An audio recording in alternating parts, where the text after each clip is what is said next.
Esta es una presentación especial de Promo Estéreo. No te despegues. Iniciamos.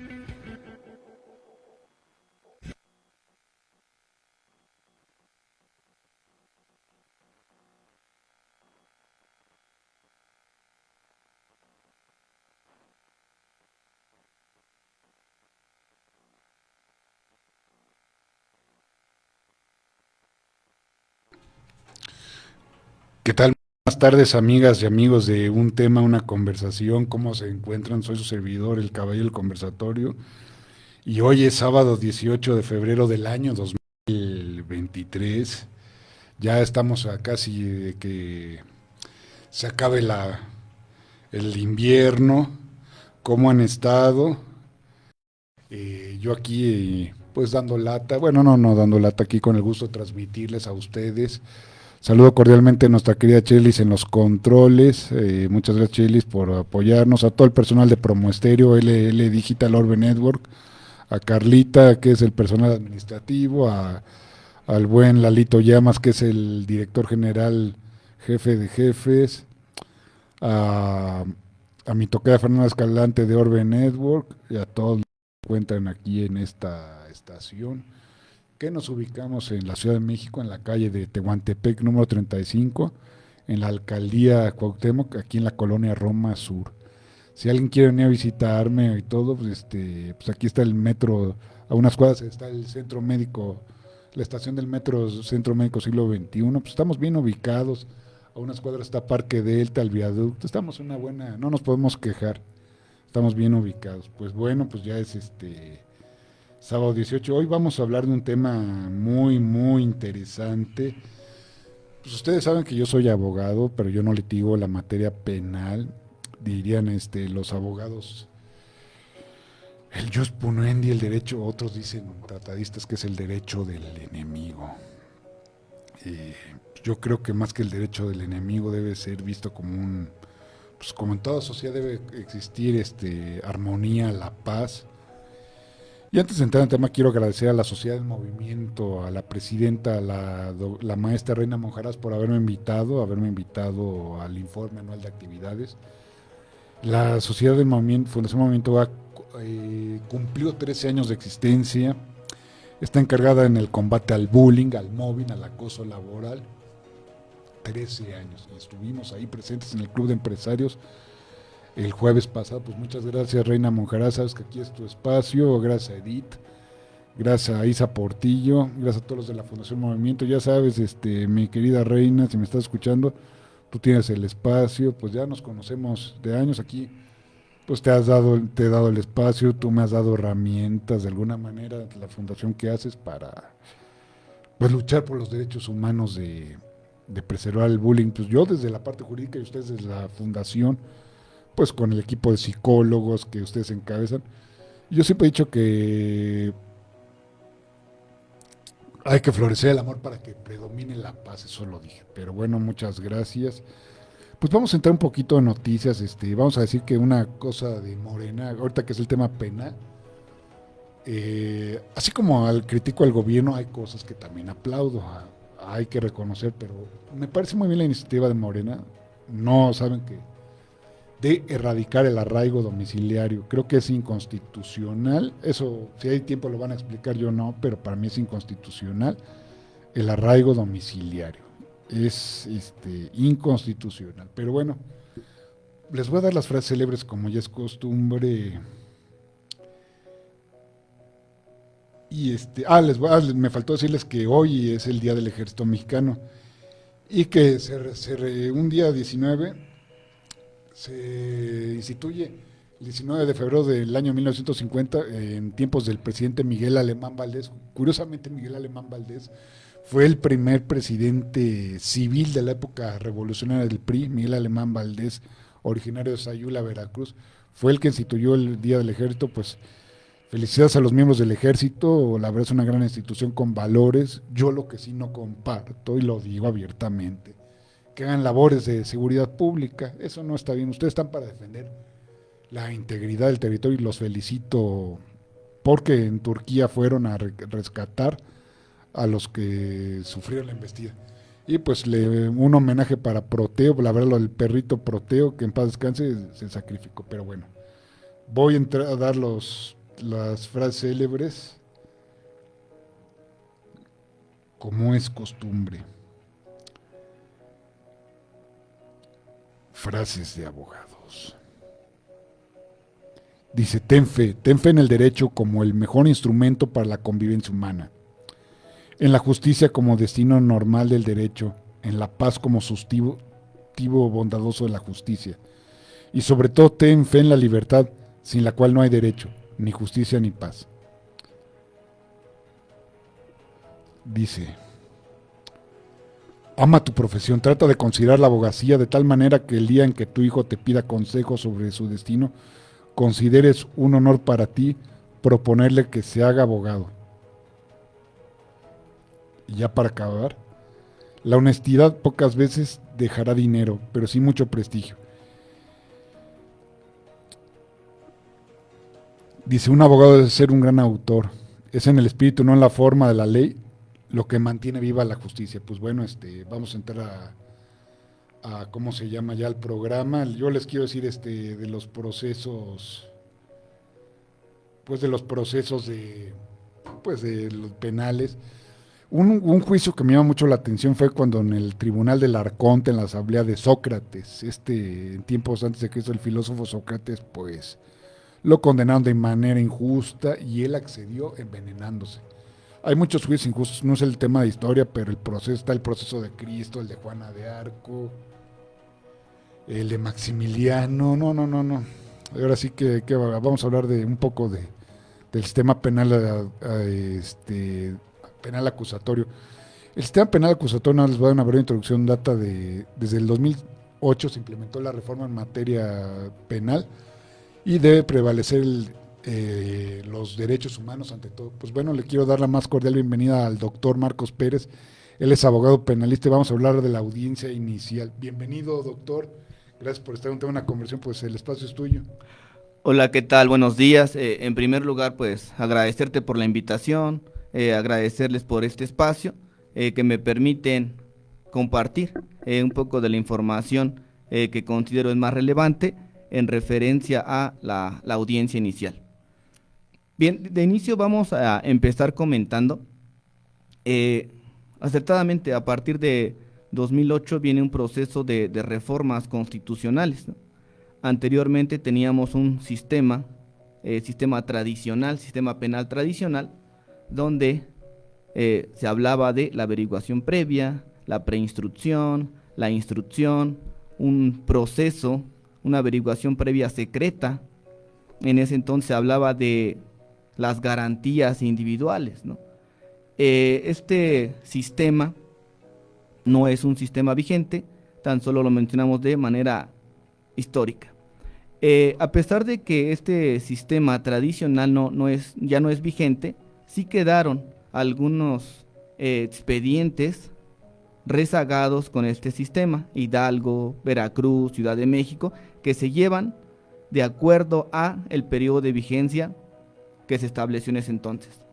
Pero el tema que nos compete y para el cual estamos convocados el día de hoy, la audiencia inicial en el proceso penal acusatorio.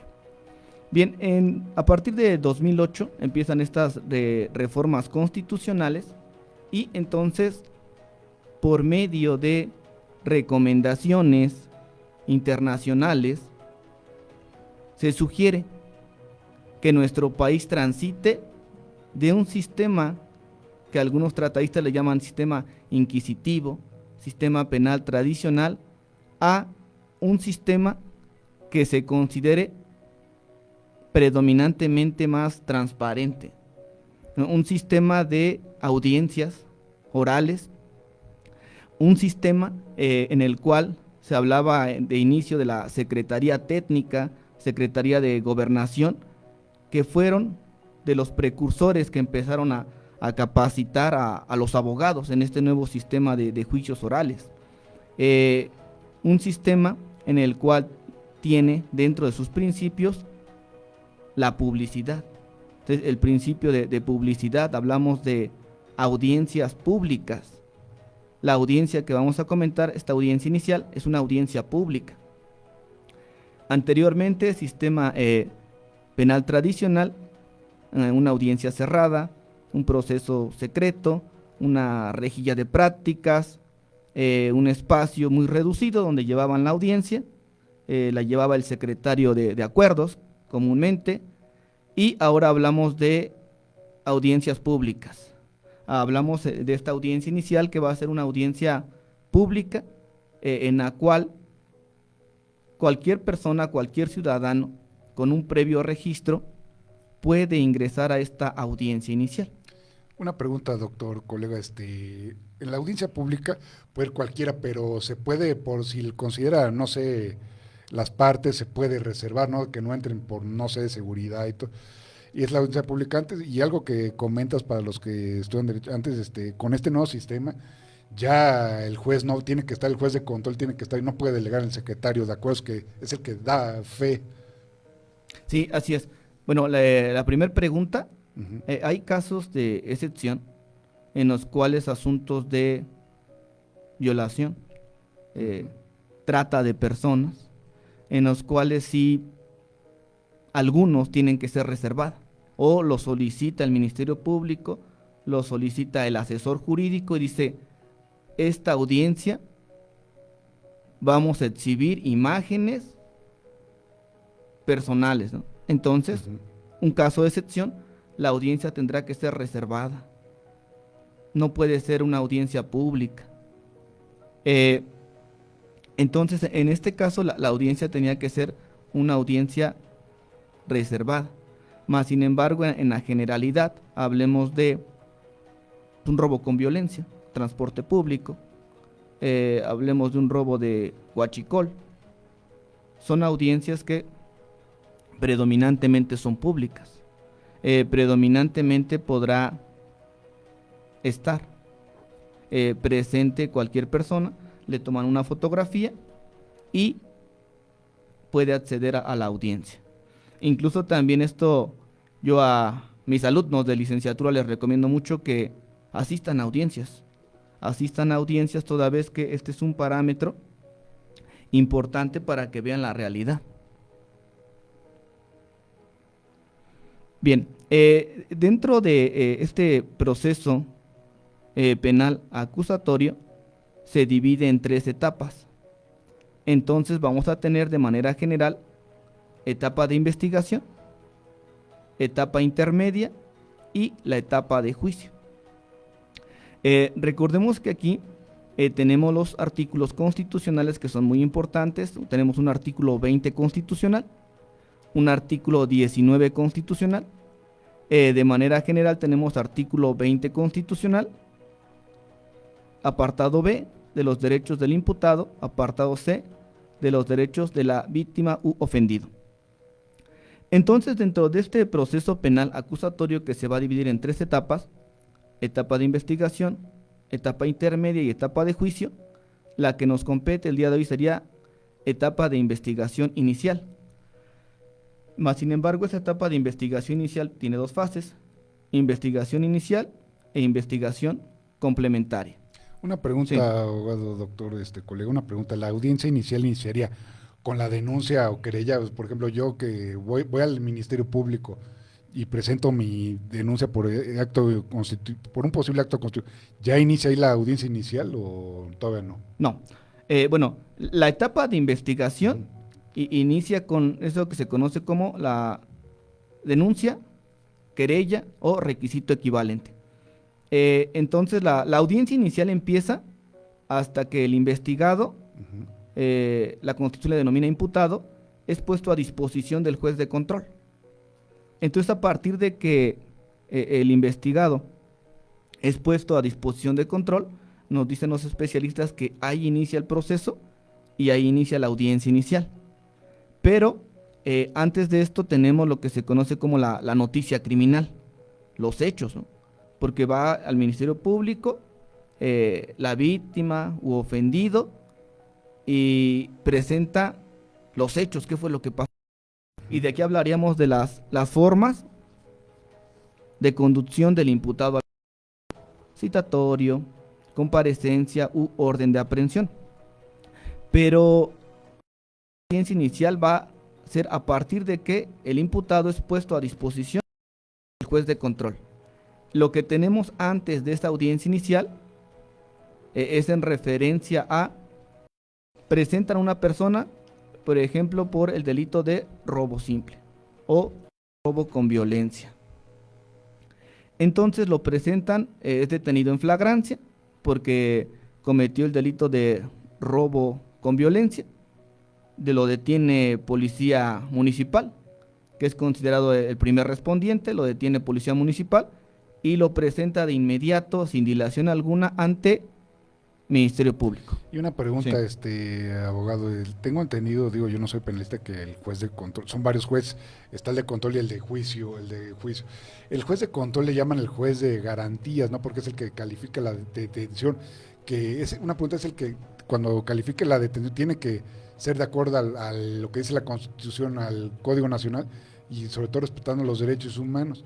Es una pregunta. Y en el caso de los extranjeros, por ejemplo, si llega no sé, un romano, no sé, un argentino, un italiano, si comete un delito, se le tiene que dar el juez de control que le notifica al consulado. ¿Nos puedes explicar en esos casos, por favor? Sí, Muchas claro. gracias.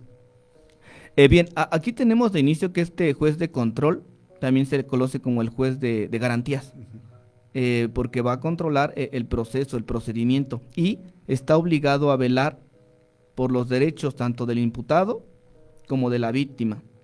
Hay ocasiones donde llegamos, asistimos a una persona, un imputado, por un delito del fuero común, robo simple o robo con violencia, ¿no? Entonces el agente del Ministerio Público te dice, me lo voy a llevar, ¿no?, al reclusorio, ya se va, así te dice, ya se va al reclusorio. Ah, bueno, muy bien. Dame paso por las copias de la carpeta de investigación. No las tengo. ¿No las tienes? No, no las tengo. No tenemos tóner. La impresora no tiene tóner, no te las puedo entregar las copias. Le digo, bueno, entonces, ¿qué tenemos que hacer? Estás obligado a darme copias simples o copias autenticadas de la carpeta de investigación para que al rato no se determine que se me perdió una constancia o que una constancia no iban las copias simples, ¿no? Me niega, en dado caso que me niegue las copias simples, copias autentificadas, o me niegue el acceso a la carpeta de investigación como abogado defensor, pido audiencia de control ante el juez de garantías, el juez de control, y vamos a solicitar de manera urgente una audiencia por omisiones, del agente del Ministerio Público. ¿Cuáles son estas omisiones? Me niega el acceso a la carpeta de investigación, me niega a darme copias simples. En alguna ocasión, comentaré de manera breve, una persona que estaba siendo investigada por el delito de violación. Me llaman los familiares del investigado, llego a la agencia del Ministerio Público de Chimalhuacán, Estado de México, y me dicen, no podemos hablar con él. El agente del Ministerio Público no me permite, o sea, ¿ya le pasaron comida? No. ¿Ya platicaron con él? No. Bien, llego y entonces me dice, bueno, me voy a nombrar como abogado defensor del investigado, y entonces paso a hablar con él. Pero aquí se le está violentando su derecho a estar comunicado, porque independientemente de que llegue el abogado o no, el investigado tiene que tener alimentos, el investigado tiene que estar en comunicación con sus familiares. Entonces sería, el primer caso, nos niega el agente del Ministerio Público el acceso a la carpeta de investigación, o nos niega copias simples. Pedimos audiencia de control ante el juez de garantías, que acertadamente es el que va a regular los derechos tanto de la víctima como del ofendido, y es garante, no tan solo de los derechos del imputado, sino que también de la víctima. Entonces pedimos esta audiencia de control ante este juez de garantías y manifestamos de manera verbal que el agente del Ministerio Público está violentando esos derechos de defensa, derecho a una defensa técnica. Y viola, y eso viola el debido proceso. Si yo quisiera, pues por un amparo, ver lo que le pasó en el caso Florence Cassés, entonces, eso le gana el debido proceso. Esto está violentando un debido proceso, y no solo lo dice la Constitución, lo dice pues, la Comisión Interamericana de Derechos Humanos, están violando tratados internacionales, y eso es lo que deben aprender los abogados, y yo como víctima ofendido, pues tengo que, pues, también me tienen que dar copias de la carpeta de investigación como víctima ofendida, y saber cómo va lo y el imputado tiene derecho, pues ahora sí que demuestre su responsabilidad, pero eso de mantener en comunicación, yo pensé que se ha erradicado esos vicios, no, y aún con este nuevo sistema penal siguen esos vicios, ¿verdad? Sí, hay algunas entidades, algunos municipios que sí los tienen incomunicados, ¿no? Ya llegamos como abogados, tenemos acceso a la carpeta de investigación, pedimos estas copias simples o copias autentificadas y ya podemos darle seguimiento. Regresando al caso práctico que les decía de Chimalhuacán, llegamos, ya nos permiten el acceso a la carpeta de investigación, e inmediatamente pues nos dicen, ¿va a declarar o le reservamos la entrevista? Permíteme, déjame platicar con él. No, es que lo va a aconsejar, soy su abogado. O sea, lo voy a aconsejar, para eso soy una defensa técnica en su vertiente formal y material. Cuento con cédula profesional de licenciatura en Derecho, que es lo que me pide el Código Nacional, y con una especialización, conocimientos técnicos del tema. Ah, bueno, paso con policía de investigación y me dice, es que no puede hablar con él. ¿Cómo de que no? Soy su abogado, estoy autorizado, la familia me autoriza, tengo que pasar a hablar con él. No pasan más de 5 minutos, se me permite hablar con el investigado. Me empieza a narrar los hechos y con base en los hechos que me narra, voy estructurando lo que se conoce como una teoría del caso. Elementos fácticos, elementos jurídicos y elementos probatorios.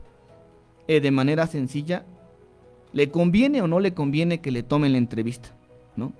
¿Le conviene o no le conviene que narre los hechos que pasaron? Pero eso lo determinamos después de que podemos platicar con el investigado.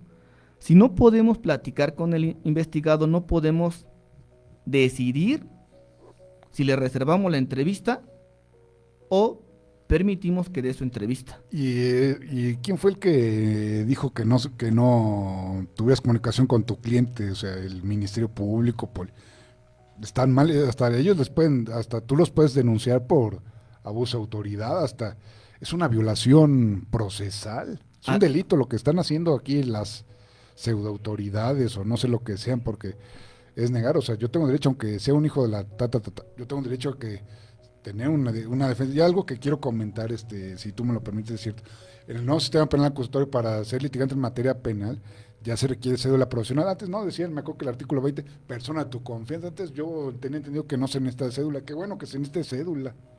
Sí, anteriormente era la persona de confianza. Ajá. ¿Y quién era la persona de confianza? A lo mejor una persona, un ciudadano, tampoco vamos a decir que no tenía los conocimientos, pero no estaba certificado, no tenía título, que conocía del tema o conocía a gente del Ministerio Público de ese entonces y pues buscaba negociar, ¿no? Y esa persona de confianza podía representar a lo que hoy se conoce como el investigado. Y actualmente no tienes cédula de licenciatura en Derecho, no puedes tratar de representar a una persona porque incluso cometes ahora sí un delito, ¿no? Usurpación de funciones, usurpación de profesión. Y sí, acertadamente, en la vertiente que comentas, quien no me permitía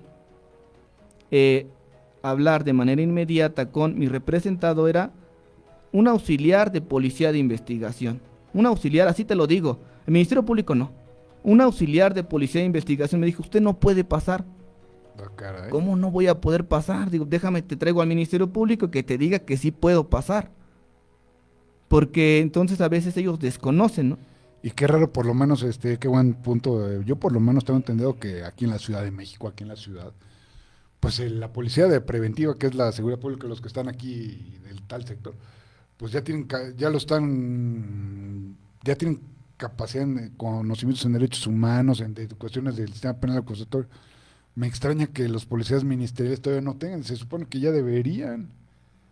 Sí, sí, sí, en capacitación, yo considero que todos es importante que sigamos capacitándonos más. Sin embargo, este caso que comentamos, Chimalhuacán, Estado de México, eh, no tenían este conocimiento o aún teniéndolo, quieren a veces obstaculizar a la defensa, ¿no? Porque esperan, vamos a ver si sabe, ¿no? Y si no sabe, pues no dejo que hable con él. Si no tiene conocimiento, entonces nada más al rato, después de 2, 3 horas, lo saco de la galera y ya que le tomen la entrevista. Pero ¿cómo le van a tomar la entrevista si yo no he platicado con el investigado? Bien, la otra pregunta en referencia a estos derechos del imputado, en dado caso que sea extranjero, tiene derecho a guardar silencio, tiene derecho a una defensa técnica, tiene derecho a el acceso a la carpeta de investigación, tiene derecho a que le digan quién lo está acusando y el motivo, pero también a que se le dé vista a la embajada, que se le dé vista al consulado. ¿Por qué? Porque es un ciudadano a lo mejor norteamericano, de Canadá u otro país, y es importante que ese órgano especializado, venga y lo asista, y a pesar, a lo mejor sabemos que no habla español, tendrá que venir una persona que hable su idioma. Un traductor, y eso lo dice, eso de la asistencia consular, digo, a lo mejor corrígeme, yo no soy aquí el especialista, ahora sí que es tu programa. Lo establece, tengo entendido, la Convención de Viena sobre Relaciones Consulares, la Convención Interamericana, el derecho internacional, amigos, camaradas, es la segunda, después de la Constitución, la segunda, está jerarquía, o sea, y sí es importante, por eso fue lo de, el caso de, perdón, de obtención de Florence Cassés, de que no, pues por eso le concedió el amparo a Luis Llano y todo porque no le brindaron la asistencia consular, o sea. Sí, así es. Entonces tenemos que, a través de estos tratados internacionales o convenciones, es importante que los tengamos en cuenta. Ahora, retomemos un poco.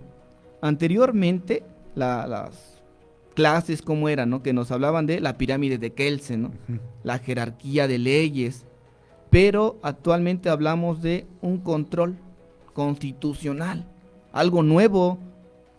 Control constitucional, sí. Anteriormente teníamos que era una pirámide, ¿no? La Constitución, leyes federales, tratados internacionales, leyes locales, hasta llegar a la base, normas especializadas. Pero ahora debemos de concebir a estas leyes, normas, reglamentos, tratados internacionales como un todo.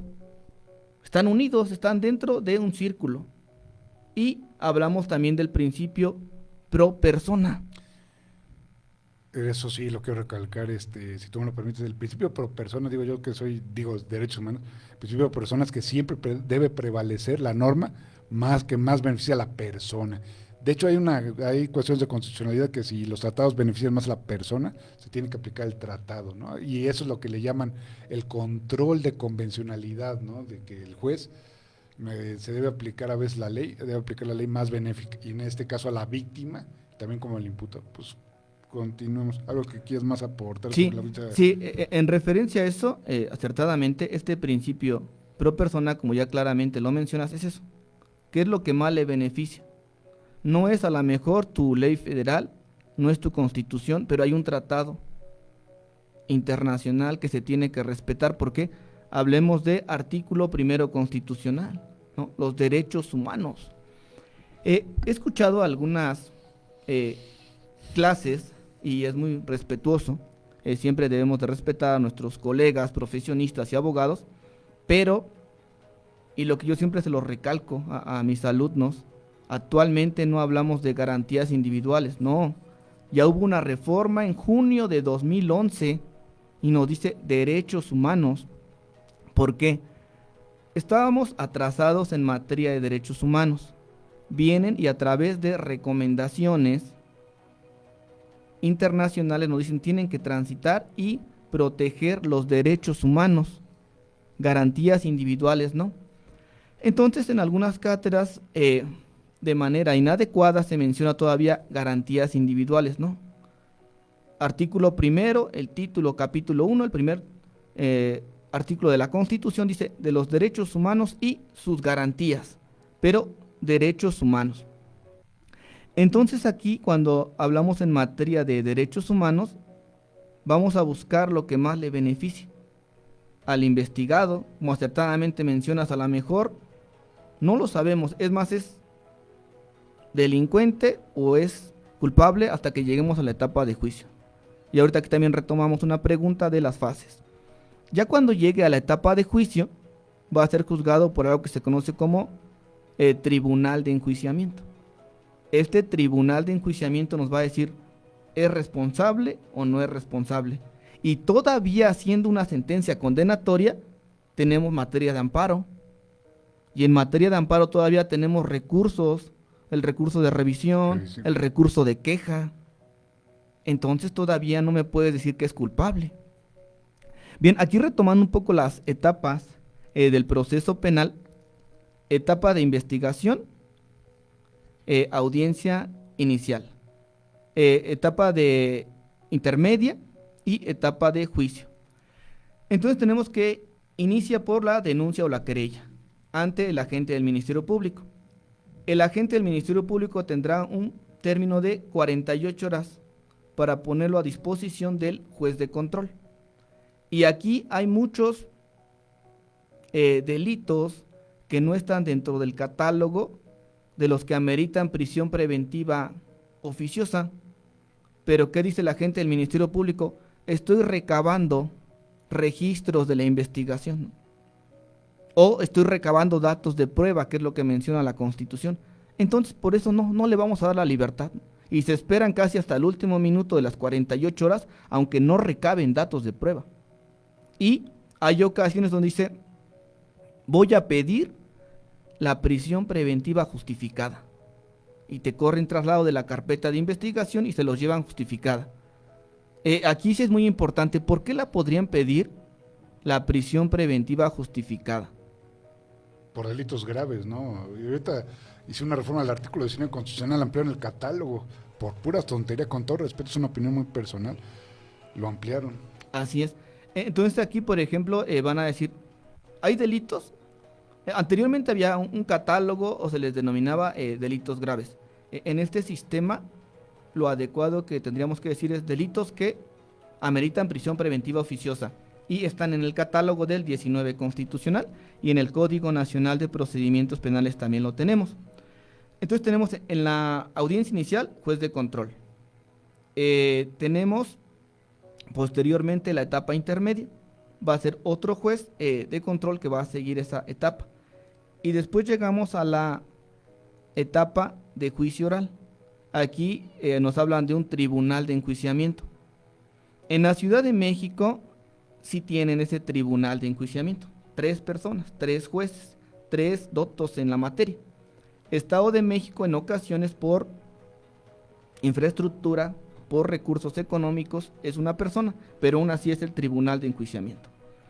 Entonces, este tribunal de enjuiciamiento, pues va a determinar ya, va a haber un desfile probatorio, periciales en psicología, trabajo social, dependiendo. Y a través de este desfile probatorio vamos a determinar si es responsable o no. Hasta ahí lo vamos a considerar como responsable. Menos no se tendrá que considerar como inocente, es un investigado. Y ya que el tribunal de enjuiciamiento con todo este caudal probatorio determine, lo podemos llevar a cabo. También aquí una gran diferencia que cuando estamos en sede ministerial se le conoce como registros de la investigación. ¿Cuáles van a ser? Pues documentales, audios, videos, la entrevista de testigos, la entrevista de la víctima. Posteriormente, a partir de que son expuestos en audiencia inicial, la audiencia inicial, desde que el investigado es puesto a disposición del juez de control, se conoce como datos de prueba. Un caso muy relevante en el cual participé como asesor jurídico. Aquí participo como asesor jurídico y la defensa era una defensa particular. Me llaman a las 11:30, 12, en Nezahualcóyotl, Estado de México, en esa Palacio Ministerio Público. El investigado iba manejando una motocicleta y atropella a una menor. Va manejando la bicicleta, atropella a la menor, está muy grave. Y entonces llego, me nombro como asesor jurídico de la víctima y se empieza a recabar la información. Una pregunta que lo que no saben aquí con el no sistema penal acusatorio. Ya el asesor jurídico, la víctima ya es preponderante, tienen que nombrar a fuerza a uno, ¿verdad? Ya esa fuerza no es de que, ay no, que el MP. Y es y no es muy celoso del MP, la representación social del asesor jurídico, porque él tiene el monopolio de la investigación. ¿Qué dice? ¿Cómo es así como asesor jurídico? Sí. Bueno, anteriormente el Ministerio Público tenía el monopolio, ¿no? El monopolio de la investigación, el monopolio de la acción penal. Actualmente también hay una acción privada por particular, pero bueno, si ya nos desviaríamos del tema. Cuando una persona acude solo o sola ante la agencia del Ministerio Público, lo que le tendría que decir, y de lo más importante, el Ministerio Público a la víctima, usted tiene derechos, y mencionarle el catálogo de derechos. Uno de ellos tiene derecho a un asesor jurídico. La víctima que dice, pues no tengo, no puedo pagarlo. Pero hay asesores jurídicos públicos. De oficio, como el defensor público. Si no tienes dinero, pues el Estado te garantiza esa audiencia o esa asesoría. Así es. Entonces el Estado, como ente público, tiene contratados a asesores jurídicos y en ocasiones pues hay un formato, digamos, como predeterminado y se supone que la víctima ya lo leyó y menciona, ¿no? Por el momento no es mi voluntad nombrar a un asesor jurídico, pero ahí también se está violentando el derecho de la víctima a tener ese asesor jurídico, toda vez que en el caso que les comentaba de la menor, esta persona que atropella a la menor prácticamente iba a quedar en libertad. Después de las 48 horas lo iban a dejar en libertad. ¿Por qué? Porque no habían ratificado la denuncia, porque no había llegado la mamá de la menor a decir, aquí estoy, soy la representante legal de la menor, ella está hospitalizada, hay un dictamen, digamos, inicial, y como no había, de alguna forma, esta presentación de la denuncia o la querella formal, esta persona después de las 48 horas iba en libertad. Y, pues realmente la menor estaba grave. Posteriormente llegamos a la audiencia inicial y ahí una de las formas mediante las cuales acreditamos la prisión preventiva justificada, porque esta persona era investigada por el delito de lesiones y no ponían, hasta ese momento con la constancia que había, no ponían en riesgo la vida. Posteriormente aportamos las constancias y sí ponían en riesgo la vida de la menor, ya estando en el hospital. Y aquí lo que hace la defensa, el abogado particular, es que no acredita el arraigo domiciliario, no presenta constancias ante el agente del Ministerio Público y diga, mi representado vive en calle Flor, número 524, Colonia Florida, tal. Mi representado tiene tantos menores de edad. Mi representado tiene un trabajo en Ciudad de México, Colonia Nápoles, ¿no? Llegamos a la audiencia inicial y pues bueno, la audiencia inicial inicia con el control de legalidad de la detención. Empiezan a exponer los primeros respondientes cómo lo detuvieron. La persona venía manejando a exceso de velocidad, pierde el control de la motocicleta, se mete a un tianguis y atropella primeramente a la menor y a 2 personas más. La que fue predominantemente más dañada, la menor, ¿no? La otra señora, simplemente un brazo, pero está bien, y otra persona que tenía su puesto. Pero la menor pues queda inconsciente, la llevan a el hospital. Y aquí lo que argumentaba la defensa de la contraparte, yo estaba por parte del asesor jurídico, defendiendo a la víctima, que era la menor, pues decía que un acuerdo reparatorio. Sí procede. Pero yo decía, bueno, ¿sobre cuánto, no? Espérame los dictámenes. Y la reparación del daño, ¿no? Una pregunta, el acuerdo reparatorio se tiene que dar y aparte la reparación del daño, ¿no? Sí, aquí por ejemplo, le decía, ¿se puede llegar a un acuerdo reparatorio? Sí, pero vamos a ver qué tipo de lesiones va a tener. Si va a tener una discapacidad, pues la tendrá que pagar el investigado. Y a lo mejor tendrá que ser una pensión vitalicia, no lo sé, dependiendo del dictamen. Lo que nos diga el dictamen, en 3 meses sale del hospital, bueno, paga los 3 meses del hospital, las curaciones y vemos. Más sin embargo, al instante no podemos acceder, o en ese momento no pudimos acceder al acuerdo reparatorio. ¿Por qué? No sabíamos cuánto costaba la permanencia de la menor dentro del hospital. Siendo hospital público hay que genera gastos. No sabíamos qué tipo de lesión iba a tener, permanente parcial, permanente total. No sabíamos qué órganos iban a estar afectados. Entonces aquí lo que hacemos es solicitar la prisión preventiva justificada del conductor de la moto. Para que eso de la prisión preventiva oficiosa, una pregunta, tengo entendido que está en el catálogo de delitos del artículo 19 constitucional, lo estipula claramente el Código Nacional de Procedimientos Penales, pero por ejemplo un delito, haz de cuenta, tú como asesor jurídico de la víctima, en este caso te constituyes como asesor jurídico de la víctima, por ejemplo es un delito de, pues me robaron. Si no es tan grave, aunque por el riesgo de que se pueda sustraer, sí se puede solicitar, ¿verdad? Sí.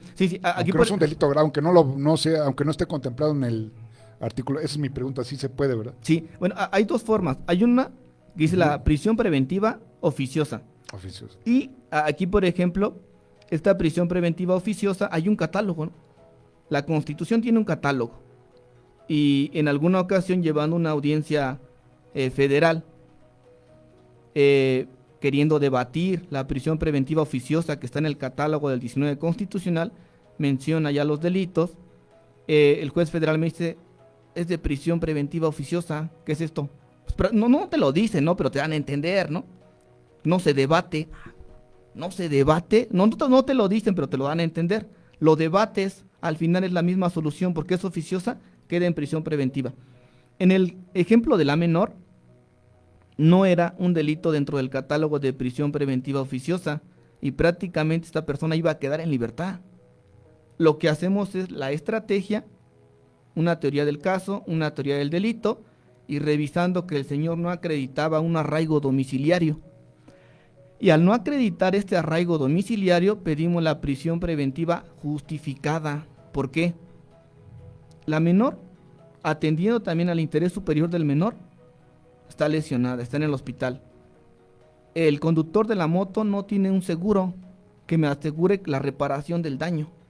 Posteriormente, el conductor no tiene un arraigo domiciliario. Lo dejas en libertad, juez de control, y estás poniendo en peligro la vida de la menor y no garantizas quién nos otorgue la reparación del daño. ¿Dónde lo encontramos? No sabemos. Posteriormente, el abogado particular del investigado lo deja que declare y cuando lo deja que declare nos da todo, tiempo, lugar, forma de comisión y dice, sí, yo venía manejando. Cuando de repente volteo a ver abajo, pierdo el control. Así, venía alcoholizado. No es un agravante. Con ese caso digo, aunque no esté, pues vienes en el alcohol, no, pues un agravante, o sea, ni cómo ayudarlo y aparte, híjole, pues pasó ni con acuerdo reparatorio, no, pues estaba obligado en alcoholizar, no, pues un agravante, o sea. Así es, entonces él determina que pierde el control de la moto y se estrella, ¿no? Pero lo sitúa en tiempo, lugar y forma de comisión. Posteriormente él mismo dice, dentro de su entrevista, hay un problema con mi domicilio, él mismo lo menciona. ¿Por qué? Dice, es que en mi INE viene 315, ¿no? Y yo no vivo en el 315, vivo en el 300. Y lo escucha, ¿no? Lo escucha el juez de control. Después expongo en referencia que no hay arraigo domiciliario, el interés superior del menor, está en el hospital la menor, si lo dejas en libertad, no lo vamos a encontrar. Le determinan, hasta esa fase procesal, la prisión preventiva justificada. Entonces sí se puede, pero hay que buscar las formas de cómo argumentarlo. No, la verdad sí es muy interesante. Aquí fíjate que es un dato muy curioso a lo de por ejemplo, de lo que estamos hablando de la declaración de que por ejemplo, del derecho a declarar, a consultar uno antes de abogado, antes de cualquier hablar con un policía, un oficial de la fuerza pública, es cuando, por ejemplo, en Estados Unidos hablan de la quinta enmienda de que las personas tienen derecho a, ¿cómo se llama?, hablar o no hablar, porque hubo un caso en Arizona que unos policías, pues, incriminaron a unas personas. Entonces dice en Estados Unidos tengo entendido que la quinta enmienda, pues las personas tienen que declarar ante la autoridad judicial. Y aquí en México la declara, tengo entendido que yo si quiero, como lo estamos platicando antes de entrar al programa, yo no estoy obligado a declarar, ¿verdad? No, hay ocasiones Si donde... me dieron el perdón, Sí. me dieron el MP, yo estoy obligado a declarar, ¿no? Yo me puedo caer, no, pues como dijiste tú, que ellos comprueben mi responsabilidad, ¿no? Así es. Entonces, el agente del Ministerio Público está obligado a acreditar, investigar y acreditar el delito. Ujú. Una persona que es detenido porque vende, o se presuntamente vende teléfonos robados en el tianguis, lo presentan ante el agente del Ministerio Público y en el trayecto pues lo van mal informando, ¿no? Policía de investigación que tiene que llegar y dar su declaración, ¿no? Esta persona, incluso en sede ministerial, en audiencia inicial, en etapa intermedia, e incluso llegando a la etapa de juicio ante tribunal de enjuiciamiento, no está obligado a dar su entrevista. Porque con la misma entrevista incluso le dice el juez de control o tribunal de enjuiciamiento, todo lo que diga podrá ser usado en su contra. Si no declara, usted no está obligado, ni se le va a considerar como un elemento en su contra. Sí, no hay que nadie está obligado a autoincriminarse, es lo que, por ejemplo, yo me acuerdo mucho tiempo que decían que en materia penal la reina de las pruebas era, por eso ¿cómo se llama? La declaración, Sí, sí, la confesional, ¿no? la confesional era la reina de las pruebas, no, eso ya no. No. Actualmente aquí hablamos de un sistema, antes era el sistema tasado, ¿no? De valoración de la prueba. Ahora estamos ante una libre valoración de la prueba y el juez de control tendrá que relacionar todos los elementos probatorios para que se pueda llegar a un razonamiento. Los audios, los videos, la entrevista de la víctima, del ofendido y otros elementos probatorios para determinar. Estamos frente a una libre valoración de la prueba, ya sea documental pública, documental privada, entre otras.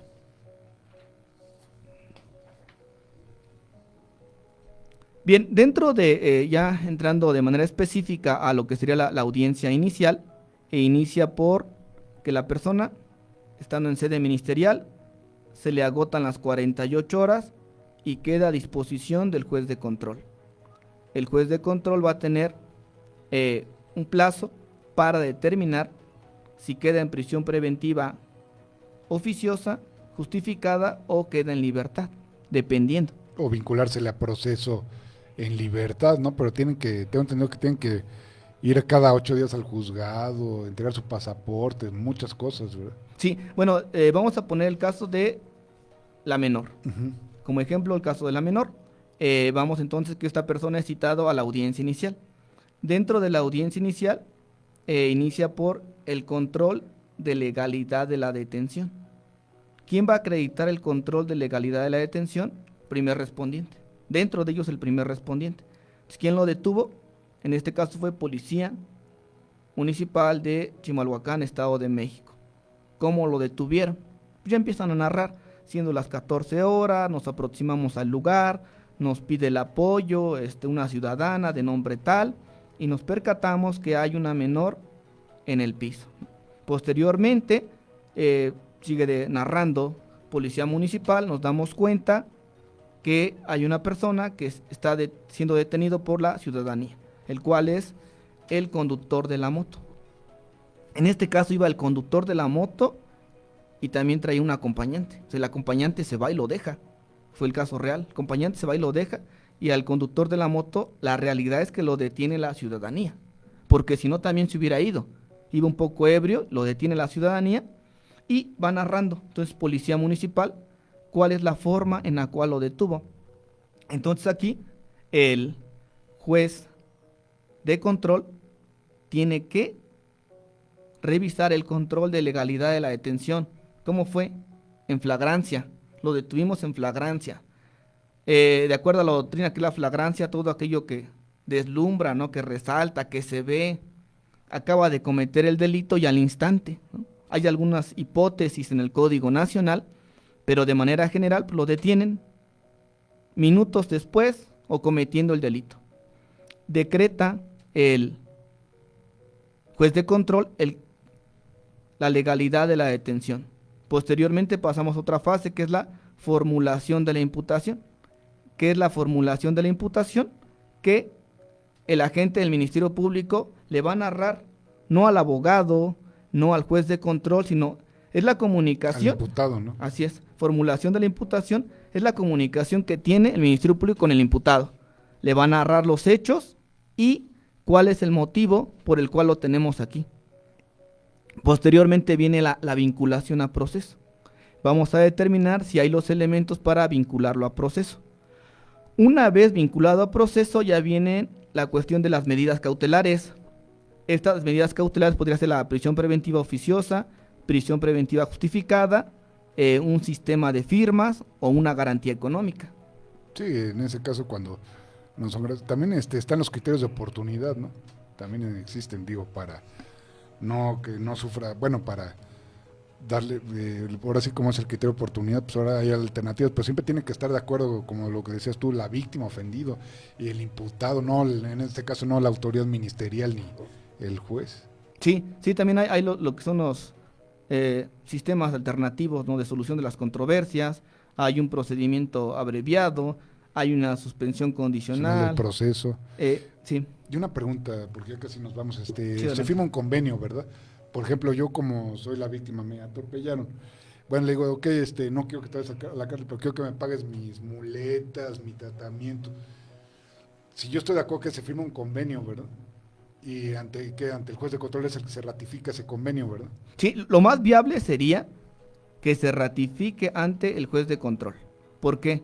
Queda videograbado. Sí, porque ante el MP, no, es antes. Ante el Ministerio Público sí se puede hacer, en ciertos casos, pero no, tan solo queda por escrito. Yo no soy penalista, pero yo, la verdad, si tú, abogado, colega, me das a escoger, yo prefiero ante el juez de control, ahora sí el juez de garantía, porque el juez es el que califica todo, es el que, porque de alguna manera, pues ¿cómo se llama? El Ministerio Público, pues mi contraparte, ¿no? Sí. La representación social, como dicen. Sí, entonces, por ejemplo, aquí se puede llegar a cabo este convenio, en este caso de la menor. Posteriormente se llega a un convenio, pero en otro caso también se pudo haber llegado a un convenio, siempre y cuando se satisfaga la reparación del daño. Si no se satisfaga la reparación del daño, o la víctima o el ofendido no está de acuerdo, no podemos llevar a cabo un convenio. Y sí, lo importante es acertadamente, queda videograbado ante juez de control. No, pues desgraciadamente ya nos vamos, mi querido abogado Marcos, doctor. Muchas gracias, doctor. ¿Algo que quieras añadir por último antes de irnos? Bien, aquí lo importante sería que cuando las personas estén siendo víctimas u ofendidos, es importante que tengan un asesor jurídico. En dado caso de no poder pagarlo, hay asociaciones civiles. En dado caso de no encontrar a la asociación civil, pregúntenle al coordinador de ministerios públicos, porque siempre hay un coordinador de ministerios públicos que les diga a dónde acude para un asesor jurídico de oficio. Pues bueno, pues ya nos tenemos que ir, pues te agradezco, doctor. Les agradezco a todos, pues nos vamos ahorita escuchen la canción de la serie de Merlina de Netflix, de Wednesday, de Merlina Adams, ahorita para despedirnos. Pues por mi parte es todo, pues al rato los espero a las 4 de la tarde en la Orquesta Filosófica, en el programa de René Cervera. Pues muchas gracias, doctor, gracias, Chelis, gracias a todos aquí en Promo Estéreo, pues ya nos vamos. Hasta la próxima, nos vemos el próximo sábado. ¿A tus redes sociales? Sí, bueno, las redes sociales me encuentran como Marcos Pérez Abogado, Facebook, Twitter, Instagram, TikTok, YouTube. Órale, pues pues ya lo saben, sus redes sociales. Consulten a abogados y que estén cédula, no cualquier, con todo respeto, un coyote, porque hay muchos coyotes que no están certificados y la libertad es indispensable, es un don que tenemos y me da gusto nada más para concluir que la víctima ofendido del delito ya tenga un papel en este sistema. Pues mi nombre es el Caballero del Conversatorio, hasta la próxima, feliz sábado y escuchen por MixLR la canción de Merlina para que bailen. Gracias, hasta la próxima.